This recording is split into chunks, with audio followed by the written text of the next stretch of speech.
Red green online present.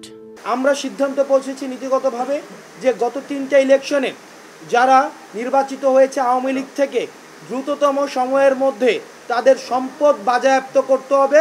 কারণ তাদেরকে আমরা যদি ফিনান্সিয়ালি ক্রিপল না করা যায় আইনগতভাবে, তাহলে যে বিদেশে বসে তাদের যে ষড়যন্ত্রগুলো তারা করছে বাংলাদেশকে আবার পিছিয়ে নিয়ে আসার জন্য, সেই ষড়যন্ত্রগুলো অব্যাহত থাকবে। সেই জায়গা থেকে এই অন্তর্বর্তীকালীন সরকারকে সুস্পষ্ট এবং দৃশ্যমান পদক্ষেপ নিতে হবে। আমরা আজকে নিচ্ছি, কালকে নিচ্ছি, পদক্ষেপ নিচ্ছি, এই ধরনের বিষয় না। আমাদেরকে সুস্পষ্ট এবং দৃশ্যমান দ্রুততম সময়ের মধ্যে পদক্ষেপ নিতে হবে, যেটির মধ্য দিয়ে যারা নির্বাচিত হয়েছে আওয়ামী লীগ থেকে তাদের সম্পদকে বাজেয়াপ্ত করতে হবে। দ্বিতীয়ত যে বিষয়টি, সেটি আজকে আমরা নীতিগতভাবে একটি সিদ্ধান্তে পৌঁছেছি। সেটি হচ্ছে যে আমরা এই যে একটি সরকার নতুন এসেছে, কিন্তু এই সরকারটি কিন্তু আওয়ামী প্রশাসনিক কাঠামোর মধ্যে সে এসেছে। আমরা দেখেছি যে গণহারে রাজনৈতিক রেকমেন্ডেশনের ভিত্তিতে, আওয়ামী রাজনৈতিক রেকমেন্ডেশনের ভিত্তিতে সরকারি বিভিন্ন প্রশাসনে নিয়োগ দেওয়া হয়েছে।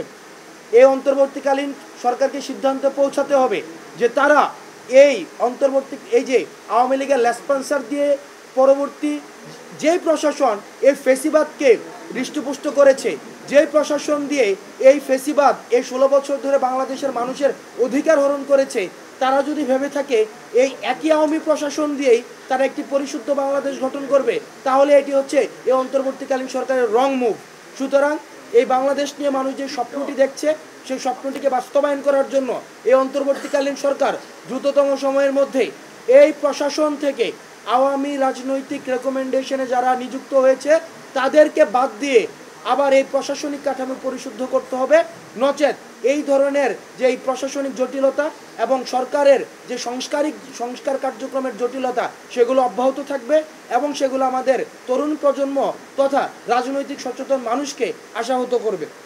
তৃতীয় যে বিষয়টি, সেটি হচ্ছে আমরা দেখছি যে বিভিন্ন প্রাতিষ্ঠানিক আন্তঃকলহ যুক্ত হচ্ছে।